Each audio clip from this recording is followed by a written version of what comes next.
Imagine stepping onto a medieval battlefield, and instantly, your movie-fueled fantasies would shatter.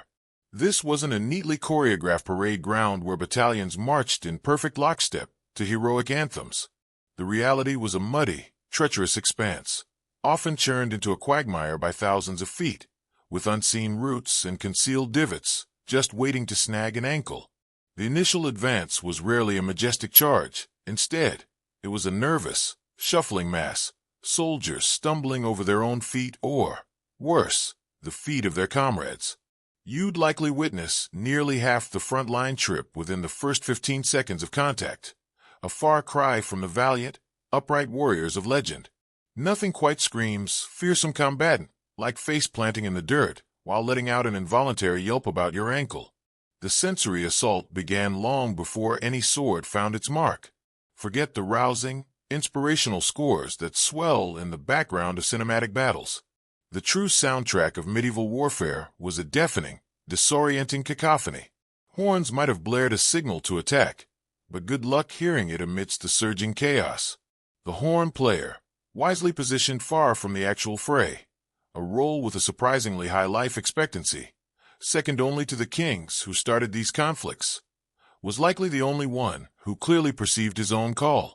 For the average soldier, the soundscape was a relentless wall of grunts, screams, the dull thud of metal on flesh, and the jarring clang of steel striking steel. Your ears would ring not just from blows, but from the sheer volume of human and metallic noise. And then there was the smell. Forget the romanticized scent of valor. The medieval battlefield reeked of something far more visceral. Personal hygiene was rudimentary, and in close-packed formations, you'd be acutely aware of your neighbor's pungent breath, heavy with garlic or whatever meager meal he'd managed to wolf down. Medieval breath mints, predictably, weren't a thing, which might explain why so much yelling occurred. It was the only way to get a breath without inhaling your battle buddy's lunch. Everyone shouted, but nobody could tell you exactly what they were yelling. Most men simply screamed to push down their own terror, a primal release. Studies of combat behavior suggest that around 70% of men make involuntary noises they don't even remember afterwards. If you could somehow translate the true medieval battle cries, they'd likely boil down to something profoundly less heroic. Perhaps, Mom, help, I regret everything. This initial, overwhelming sensory overload and physical disarray were the true opening acts of a medieval battle. There was no slow-motion drama, no heroic music to guide your movements, just a raw, terrifying descent into a maelstrom of fear, confusion, and desperate, uncoordinated movement. The reality was a stark, brutal awakening, proving that the most formidable enemy in those opening moments wasn't just the opposing army, but the sheer, mind-numbing chaos itself.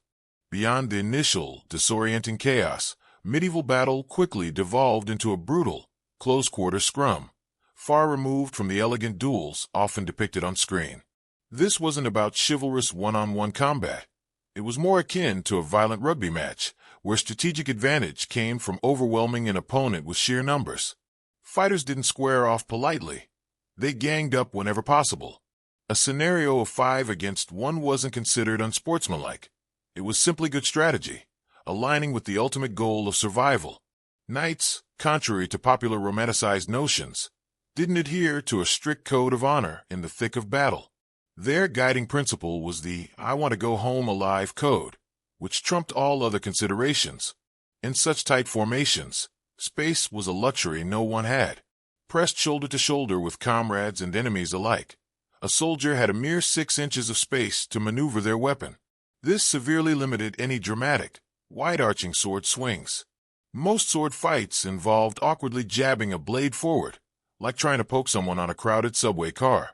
Ironically, swords were rarely the instrument of the killing blow. Analysis of battlefield graves reveals that most fatal wounds came from downward strikes to the top of a skull or neck. This chillingly consistent finding points to what happened when someone fell. Others would pile on, delivering blows to a prone, vulnerable target. Medieval battle strategy was less about defeating an opponent fairly and more about kick him when he's down, then kick him again, then maybe once more for luck. The pommel of your sword, that heavy metal knob at the end of the handle, often proved more useful than the blade itself. Experts refer to this as half-swording, or the murder stroke technique, where the blade was gripped and the pommel swung like a hammer, arguably the most honest name for any fighting move in history. While armor offered vital protection, it came with significant drawbacks. Helmets, for instance, undoubtedly saved lives, yet they created new problems.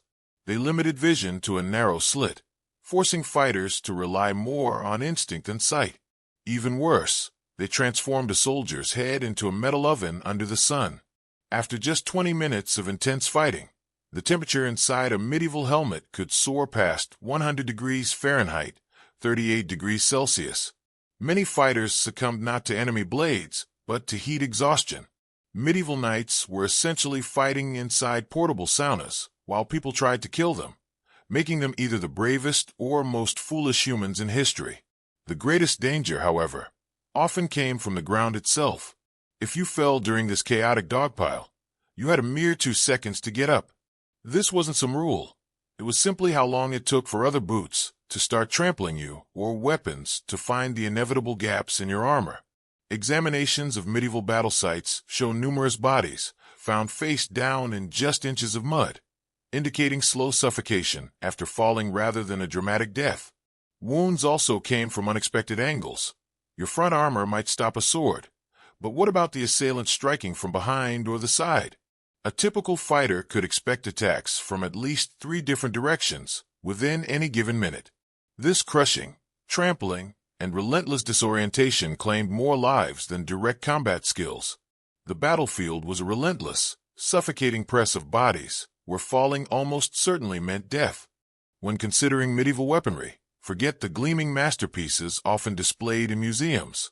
Most were crude, practical tools designed for one brutal purpose: tearing through whatever stood between you and an enemy's soft parts. Battle axes, for instance, weren't fancy. They were essentially modified versions of wood-chopping tools, repurposed to hack through shields, armor, and bone. Their major advantage was simplicity: swing hard, aim somewhat close, and physics did the rest. The significant downside? Once an axe bit into something, be it a wooden shield or someone's ribcage, it often got stuck. Battlefield findings show many axe wielders perished while desperately trying to yank their weapon free. The medieval equivalent of your phone dying at 99% battery, but with far graver consequences. Spears were the undisputed kings of the medieval battlefield, comprising up to 70% of some armies' armaments. They were cheap to make, requiring minimal training, and offered crucial reach, letting you stab an opponent from 6 feet away while they struggled to close the distance. However, their maneuverability was terrible in tight formations, becoming more of a hazard than a help. Records speak of countless accidental spear injuries to allies. Many soldiers were poked more often by their friends' spears than by their enemies, a painful lesson in watching your back. For dealing with increasingly effective plate armor, maces solved a problem swords couldn't. When slashing became useless, the solution was simple: stop cutting and start crushing. A mace, a heavy metal ball on a stick, was designed to dent armor inward, breaking bones without needing to cut through metal. Simple, effective, and terrifying. Church records even reveal that religious knights favored maces because they technically didn't shed blood, thus circumventing religious restrictions. Medieval logic at its finest. I can't cut you open, but I can turn your insides into pudding. God's totally fine with that. Swords, despite their cinematic glory, were actually the least common weapon. They were expensive. A good sword could cost as much as a small house, required skilled craftsmen and years of training. Only nobles and professional soldiers typically carried them, and contrary to movie magic, swords broke frequently. Many battlefield swords show multiple repairs before their final use. Nothing ruins a heroic moment like your fancy sword snapping in half on the first swing. Then there were the improvised weapons, farm tools repurposed for war. Flails, pitchforks, and sharpened shovels regularly appeared, proving surprisingly effective because no one expected to be defeated by a gardening tool. Death by shovel wasn't glorious, but it was just as final. The brutal aftermath, wounds and their consequences. These crude weapons weren't designed to look cool. They were designed to tear through human bodies.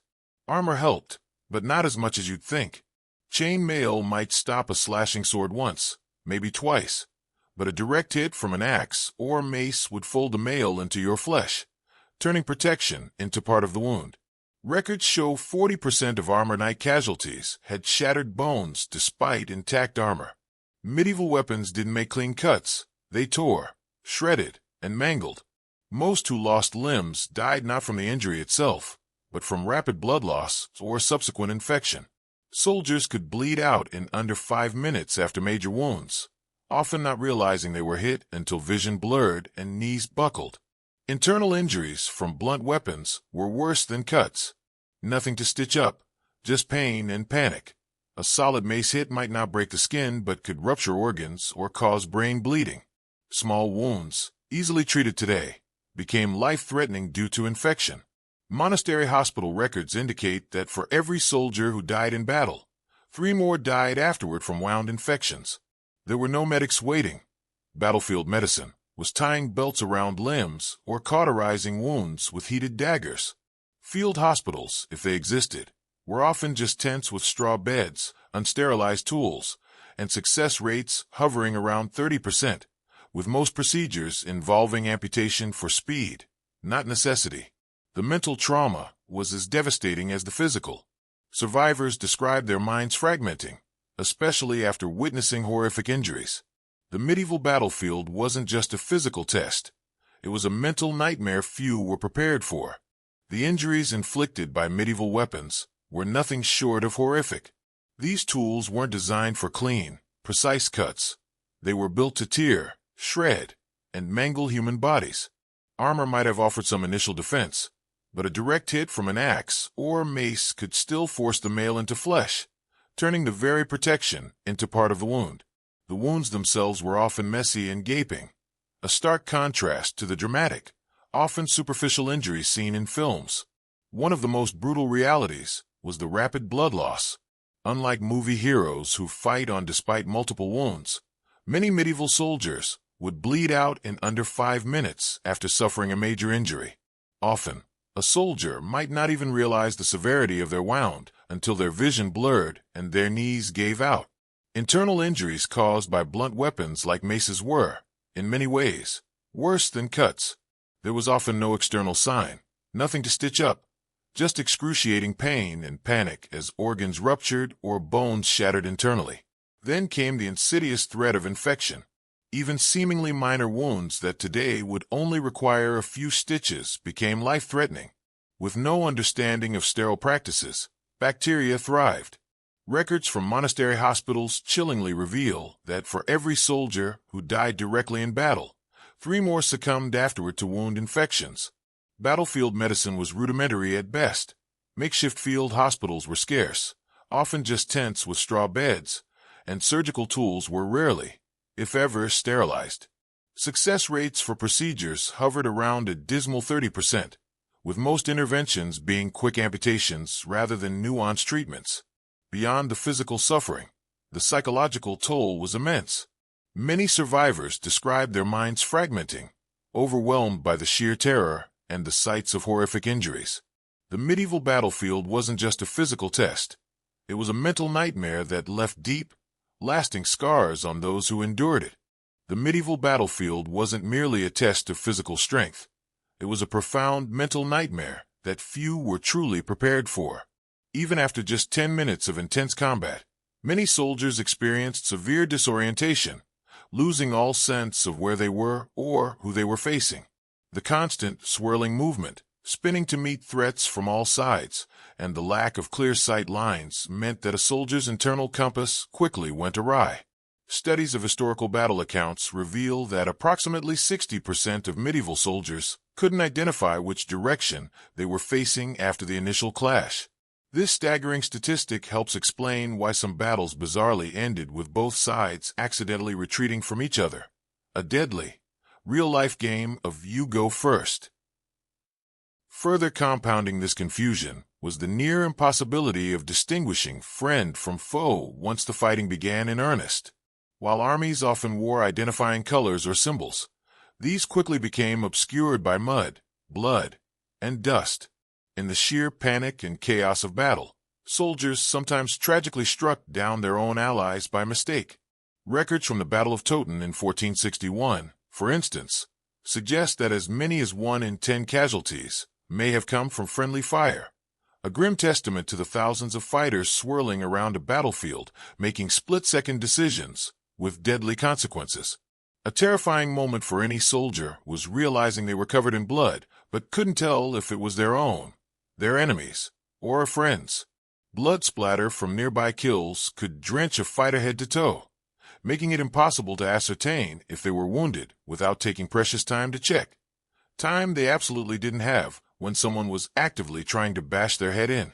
Many survivors later described the surreal experience of being drenched in gore, yet miraculously unharmed, while others didn't even notice serious wounds until they felt lightheaded from internal blood loss.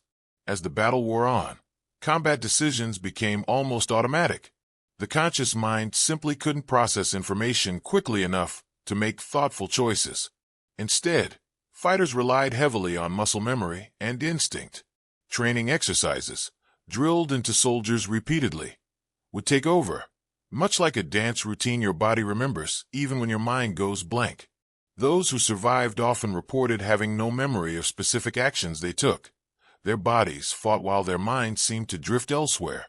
It's akin to driving home and suddenly realizing you don't remember the last 10 minutes of the trip, except instead of missing a turn, you might have stabbed 7 people. The human brain simply wasn't designed to handle the extreme stress of medieval combat.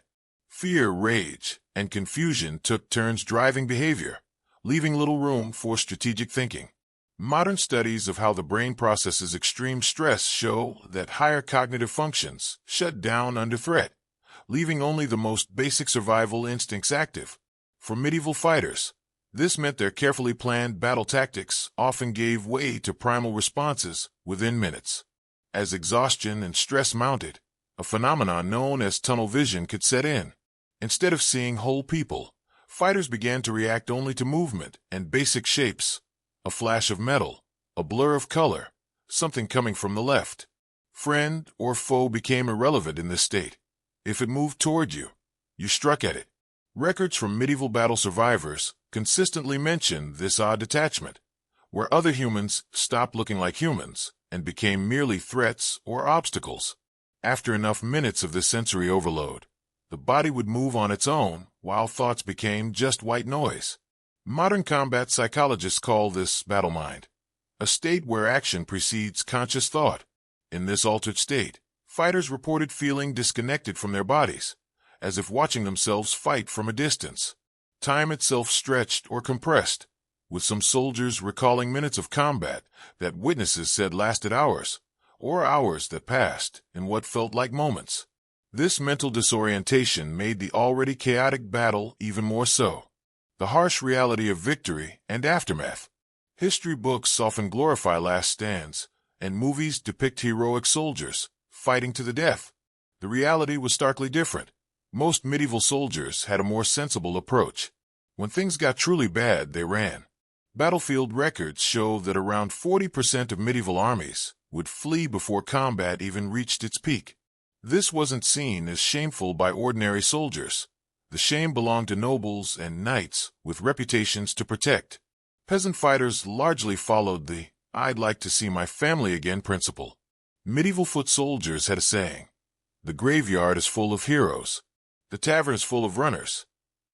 Battles often ended not with a decisive blow, but because one side panicked first, creating a chain reaction. Many fighters would play dead, fake injuries, or beg for mercy when cornered. Some even hid behind horses or wagons. One French soldier reportedly survived by crawling inside a dead horse for hours. Not exactly the heroic tale you'd tell your grandchildren. Running away had its own dangers, of course. Comrades might cut you down for deserting, and in heavy armor, running any distance was exhausting. Many knights were caught simply because they ran out of breath after 100 yards. For those who did successfully escape, or simply survived the maelstrom, victory wasn't about glory. It was far simpler than that. When we think of wartime victory, we envision cheering soldiers, waving flags, and heroic speeches. Medieval reality was far less Instagram-worthy. If you were still standing when the dust settled, Congratulations, you won. That was pretty much the only victory criteria. The profound relief of not being dead yet. It was basically the world's deadliest game of musical chairs. No dramatic cheering erupted when battles ended. Most survivors were too exhausted, injured, or traumatized to celebrate. Battlefields after fighting were eerily quiet places, with fighters simply sitting down where they stood, too drained to speak. The typical victory cheer wasn't huzzah, but more like, "Thank God that's over. Does anyone have water?" And perhaps a desperate plea for new pants that didn't have someone else's blood on them. The immediate aftermath focused on practical matters. You'd wipe blood off your face, hopefully not yours, and meticulously check for wounds you hadn't noticed in the heat of battle. You'd desperately look for your friends and begin the grim task of collecting usable weapons from the ground. Medieval post-battle checklists were simple. Arms still attached? Legs still work? Friends, some missing. Enemies, more missing. Overall, a good day. The field rapidly became a grim marketplace, as valuable armor was stripped from the dead, regardless of which side they fought for. Even boots were taken from corpses if they looked better than yours. Medieval recycling programs were way ahead of their time, ensuring nothing went to waste, especially if it was shiny or still had a good edge. Celebrations, when they occurred, often involved drinking whatever alcohol was available to dull both physical and mental pain. One English chronicler noted after a major battle that the men drank for 3 days without pause, as if trying to drown what they had seen in cups of ale. Medieval victory parties were less, "We are the champions," and more, "Please help me forget everything through the magic of fermentation." Medical tents became crowded, and field hospitals had mortality rates between 25% and 50%. Medieval hospital waiting rooms often had just 2 categories: might live and probably won't. The physical aftermath lingered for days. Bruises would appear in places you didn't remember being hit. Sleep came with difficulty, often interrupted by sudden, involuntary movements to block attacks that weren't there. Nothing says successful warrior quite like punching the air in your sleep and accidentally giving your spouse a black eye while fighting an enemy who died 3 years ago. And somewhere in the mud, a broken helmet might sit crooked on a stick. Medieval battlefields were rarely cleaned. They simply grew over, with occasional bits of metal working their way to the surface centuries later. What movies call victory was truly just the beginning of a different kind of struggle. One fought not against enemies, but against pain, loss, and the haunting knowledge of what humans could do to each other when ordered to.